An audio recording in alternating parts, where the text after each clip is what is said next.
Alrighty, so this is a project I've been working on over the past few months. It started off with a school project in which I did a few things, and uh, it evolved from there.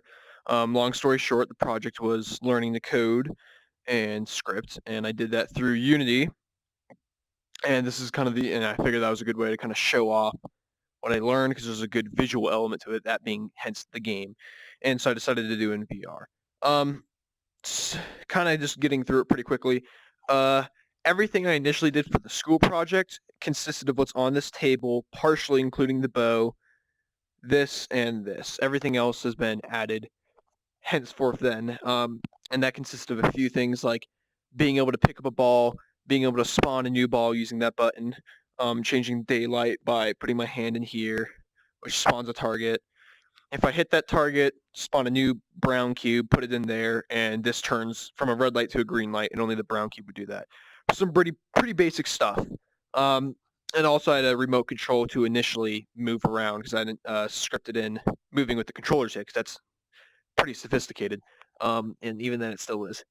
I did also have a bow, which at first that was kind of the first edition of it, but I'm not going to touch it because I can't anymore because I've changed up the script entirely and the environment entirely, so it doesn't work. Long story short, if you picked up the bow, you could hit the string and fire off an arrow. And that was about it. Like you physically just swipe the string with your controller and it would just fire off an arrow automatically.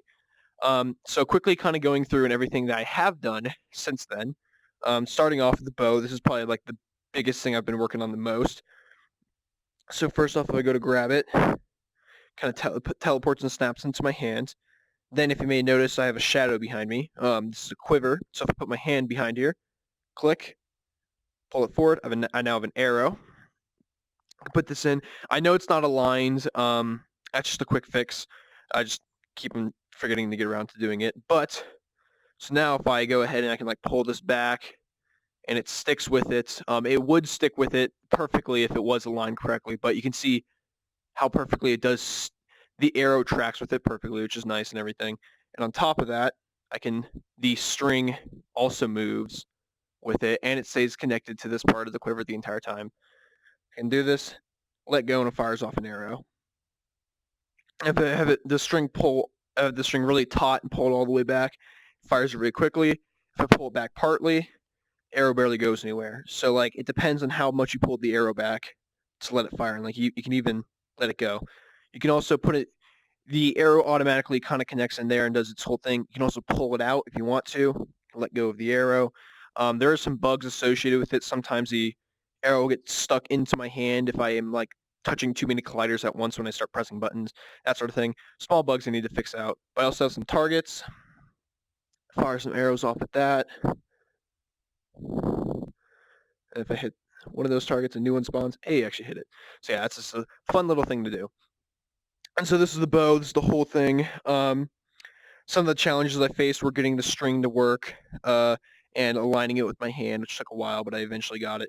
And I think it's pretty cool. And you can tell that, like this controller is in live time, which I'm actually holding, and it's perfectly aligned with the bow handle. So I think that's pretty cool. That's what I was kind of going for. So that's nice how it worked out. And I can also drop the bow as seen right there.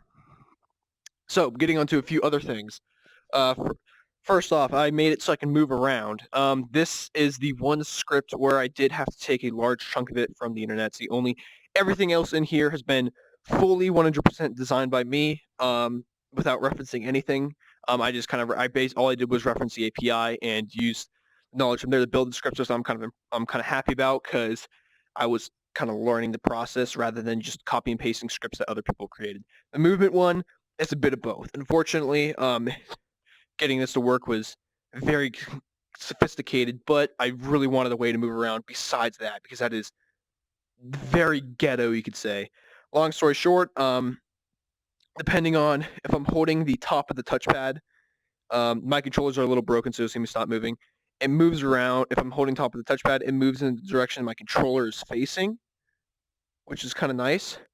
And it also works in a way, so like if I am holding my controller forward, but I touch the back of the D-pad and move backwards, if I do the left and right, I can do that as well.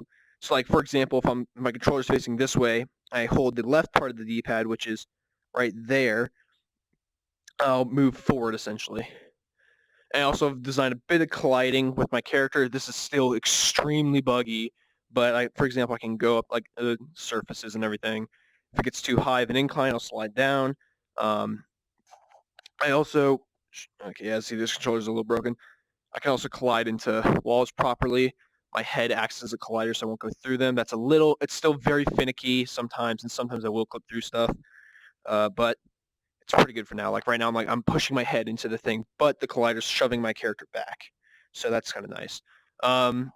Moving on, I also designed a little slide system because I wanted to have some like fun movement. So if I'm moving and I drop down, I'll get a quick burst of momentum as a slide. That's pretty cool. That's pretty easy to install. That's kind of a bit about, that's roughly for like movement of the controllers. I also have essentially a grapple or like a grappling hook. This is still very work in progress. I have gotten into a point where I do like where it's going. Long story short, you may have noticed this yellow kind of sphere falling around. This is kind of just a placeholder for me to be able to aim. I do want to design a different kind of system. But if I kind of face up at that tower, click, I'll start kind of moving towards it. I also have, you kind of just saw it there, but I also have a system where at the top of like these things I can grab ledges if I can actually grab it. You can kind of see I can now move my hand becomes a rotation point and the axis point for everything. I can move around. And then on top of that, also if like I can bring the bow up here with me and everything. Actually, I might as well do that real quick. Okay, so if I go ahead and oops, there's the slide in action again. The bow might be glitched in the ground. Ah, shoot, it is. Oh well. Yeah, the Steam VR is a little messed up. My controllers don't go all the way to the ground, as you might see. So the bow is under the ability for me to grasp it. But if like let's say I can like kind of get up here, move around. If I click a controller, I now locked in place. Kind of like if you kind of lock yourself to the side of like I don't know, mountain building, whatever this would be used for. Pull the bow back, hit targets, that sort of thing. If I want to let go, click the grip button is what I used. It works. I think the grappling hook has a lot of opportunities and possibilities. Like I'm trying to work on if I'm moving while I grapple, I get a burst in the direction I'm moving, so you can kind of like do some fun stuff with that. And like a cool thing that's a little difficult to do is that I can kind of like swing around there. I don't have unfortunately though, at the physics, if I want to make this work, I kind of have to design the physics myself rather than just kind of use Unity. Like when you kind of notice there is that like, if I do this, I don't wrap around it in a circle. It just kind of just sends me in a line, which is kind of hard to explain, but it's finicky, but it's getting there in my opinion. I've spent quite a bit of time on this, including the line renders too. This is something that's pretty cool, so you can kind of see how like this line is connected to my controller and the point. That's obviously the point right there is a good visual and everything. So yeah. And so that's about it for the big things. Whenever this is going to be essentially an obstacle course or a time trial that I do want to do over time, like kind of go through here, hit a target, target or something, door will open. Have to use the grappling hook to get across. This is a bad example of where to use the grappling hook because you don't swing across. You just end up kind of moving up here. So it kind of just goes to show what I want to do with it. So there we go. There's some like more fun stuff you can do with it. It's like that was pretty cool there, but like that's obviously out of bounds and that's kind of getting weird if I were to do level design and whatnot. And then lastly, another thing that I'm kind of working on is that I want the game to be kind of a fast-paced bow and arrow, possibly melee combat. So helping with melee combat and whatnot, I have been working on hitting and basically interaction with objects. So right now this only works with my fists. I do want to add it onto the bow, like make the bow like a bat or something you can kind of use to hit stuff with. But long story short, if I kind of come at this cylinder here and I don't really come at it that hard if I just, oh, that's the wrong hand, oops. Sorry. If I come at it very slowly and kind of just hit it, it doesn't really go that far, but if I kind of come at it very quickly, like I try to punch it, it goes a lot further. And then you kind of saw how the first time around I launched it. That's because my right hand is giving it a ton more force for fun, just to see if it would work, hypothetically. So if I come at this, I barely touched the first one and went off the edge. If I come at this really hard, it goes flying. And so it is determined by how fast you swing how fast you kind of like move your hand and whatnot. Um, so yeah, and so I do want to work on that a little bit more. Unfortunately, they're all gone. I haven't really done a whole lot with that, but that's about it for kind of just showing off everything real quick. I'm going to go into the editor for a bit, kind of show you the code and how I was able to design a lot of things, especially some problems I was introduced with the bow and everything. So we'll switch to do that now. Alrighty, so now we are in the editor, so I'll kind of have a chance to go through and quickly kind of show off some of the code and everything, and some of the challenges I faced. Most of the things have been pretty simple. There's just a kind of quick little view of the scene and everything. I will say the challenge I did struggle the most with was the bow. So now if I pull this in here, this is definitely my biggest, and I shouldn't say biggest, but like, actually maybe biggest, but my largest script that I've done so far. Everything else has been relatively small, and I've been trying to keep it fairly organized here. I've only designed a few things. Um, so yeah, I do have a few ideas I've botched and everything, which I have had over time. It's like, well, it doesn't work really too well.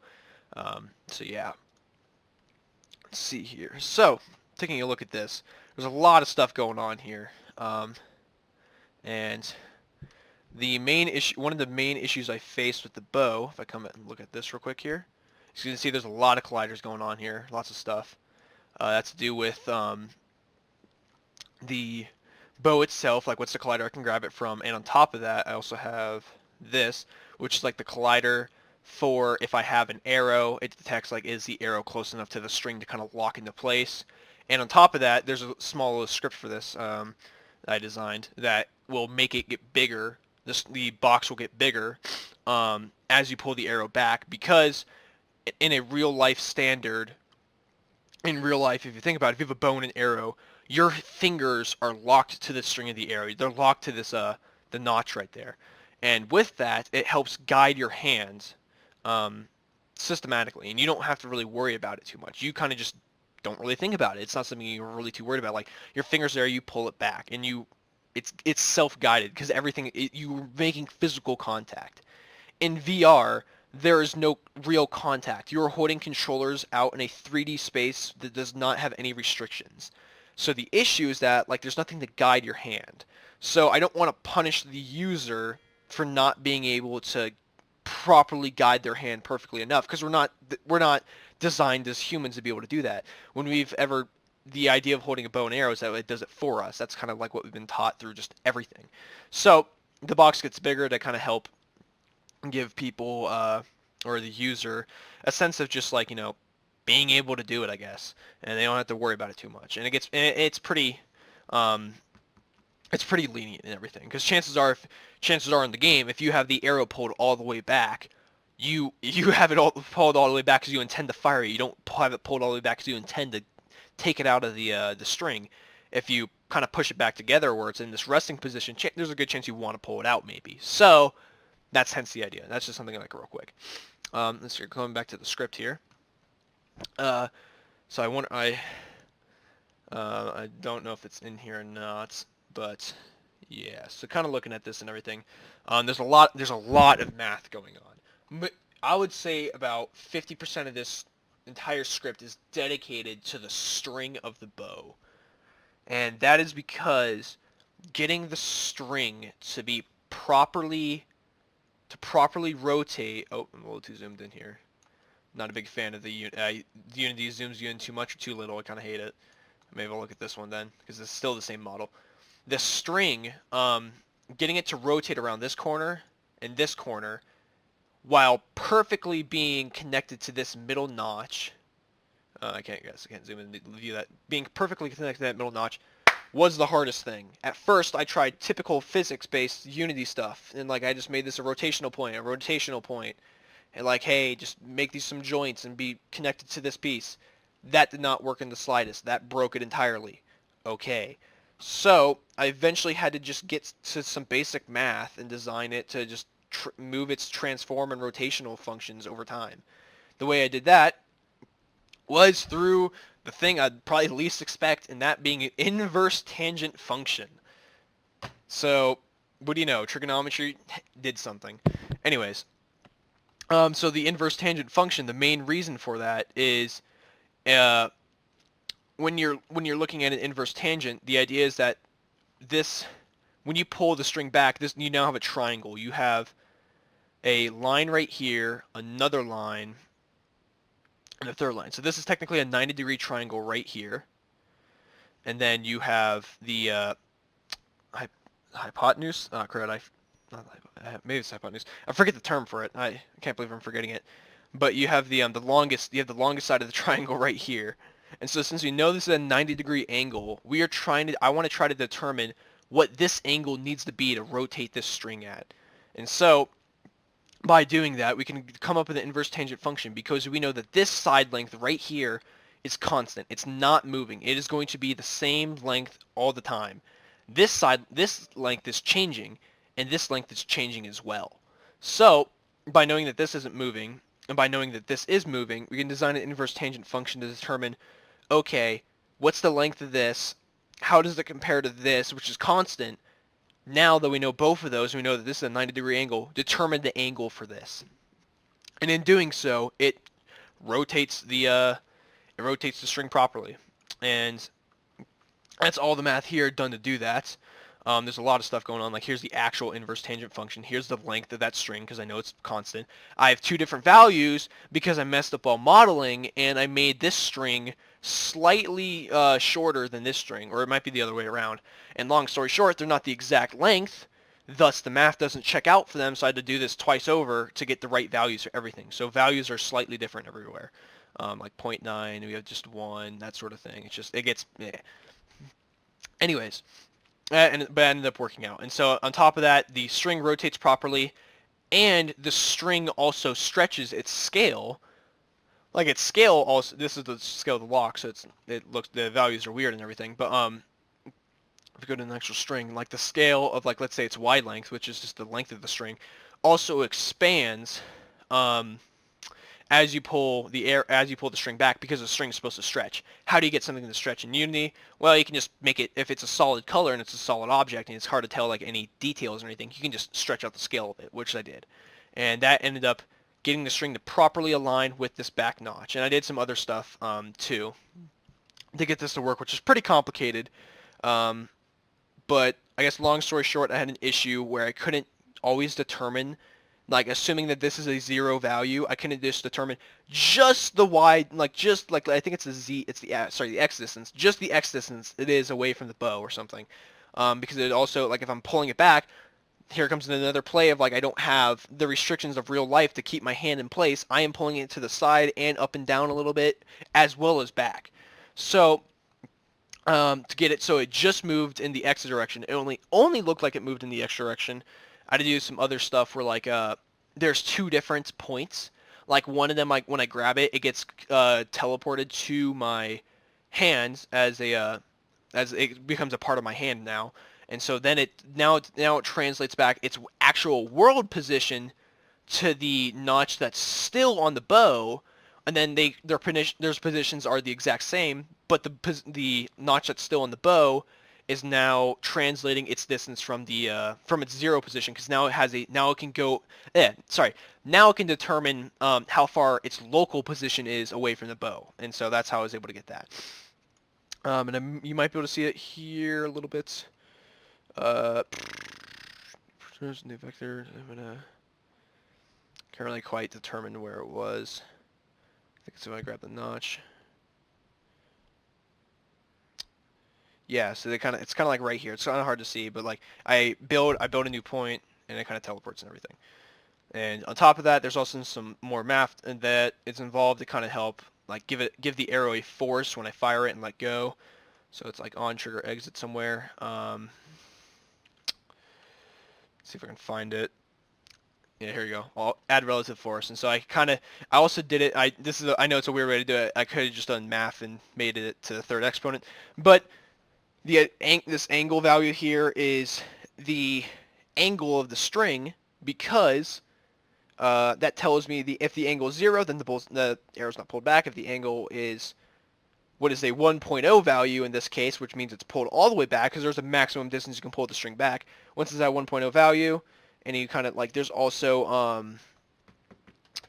it's to the third power. I did this times 3, so it's a parabola rather than a linear graph. And the reason for that is the string should really only really launch the arrow when it's pulled all the way back. Otherwise, even if you have it pulled back like 80%, the arrow should not really go anywhere, which happens if you have such a heavy parabola like this, rather than a linear function. If you have a linear function, then at 80% the arrow would fire at 80% speed, which you do not want. The arrow should be going at, like, if anything, like 30% speed, which this helps to do. And it's just something like real quick, real brief. And so yeah, that's the bow, and that's kind of what I worked on the most, and had some fun issues with that. It took me a while to get done. And I also have some more stuff too, like this one right here, climbing. This is essentially when I grab a ledge, it turns the ledge blue. It locks my hand. It makes it a rotational point. Like it spawns like a new cube and everything, so I can tell, like, okay, this is where my hand grabbed it, so it's kind of a good visual and everything. And then doing the opposite when I let go and whatnot. Let's see here. I wonder what else there is. Hit force. Yeah. So then this is also, surprisingly, this is a pretty small script. This is when I was punching those cylinders. Essentially, how it does is, I have some fun little variable names here. Is that when it's an update function, and when it first updates, it tells me the position of my hand, which is at whatever point in the world it is, and then it then tells me to do, okay, well, take this value and subtract it from this value, but the function is happening before I get this chance and everything. So long story short, this whack and yote, even though they're doing the exact same thing by finding the position of my hand, one will occur, they both occur in the same update and everything, but the math to determine how hard I'm hitting the thing, or hitting whatever I'm smacking, happens before the second before the second position update happens. So that means that one of them is this always is the previous frame, and this is always the current frame when this happens.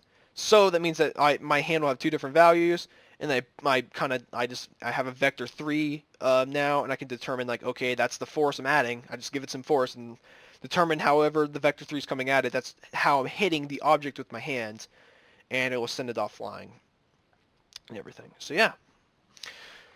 So that's just kind of a look into it and everything. I guess here's also the script for moving. I can't really explain it too much, but if you just wanted to see it, just kind of showing off everything at this point and whatnot.